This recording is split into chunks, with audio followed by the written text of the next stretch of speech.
to keep each other abreast on what's going on, and sometimes I don't want to hear it, but we stop to pray.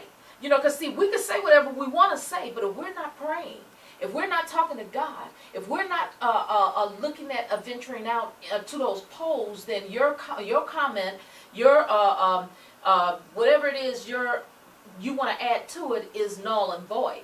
Mm-hmm. You know, it doesn't make a difference. It's lip service. That's right. It's total lip service, Deb. You know, when you think about it.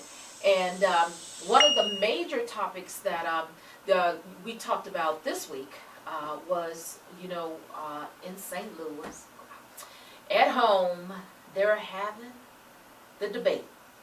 I think it's at Wash U or St. Louis U. Do you remember which one? That's how much I paid attention, huh, Deb? No, I don't know anything about it, so you have to tell me. It's like, okay. So it's coming up. But just some of the comments that has come forth from some of the ladies about praying and staying prayerful and doing a fast on Tuesday, because I want to say Thursday. That's, you know, sometimes your mind just don't even want to comprehend some of the madness, you know, that's going on in our society and in our world, you know. But see, God still called us to be watchmen on the walls and prayer warriors, you know, regardless of what's happening. It's our assignment that we have to stand in the gap and to pray.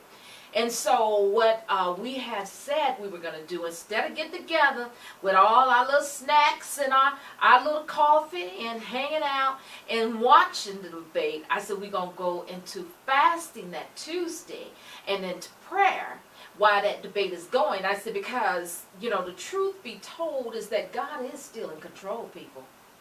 And I'm excited about that. I am so excited about that. But he also has given his people power to tread upon scorpions and to tread upon demons. And we got to stand in the gap in prayer in order to be empowered that way. So that's some of the things that I want to challenge all of the listeners. Whoever want to take on that challenge, however you want your fast to look, whatever you want to do for Tuesday. We're going to do a debate fast. You know, instead of doing that's celebrating and hanging out and all of that. Oh, girl, let's get together. Let's do this. No, we need to get together and fast and pray and have a big celebration for who Jesus is in our lives. Oh, yeah.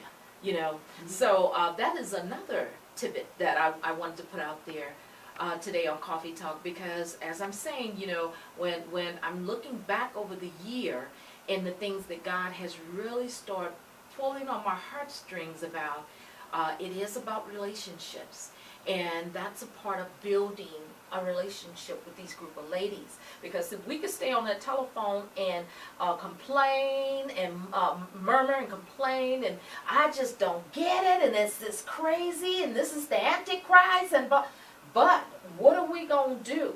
That's right. As a group, God said, where 2 or 3 are gathered together in my name, there I am in the midst of them. That's right. So if we are getting together on that telephone, which I'm trying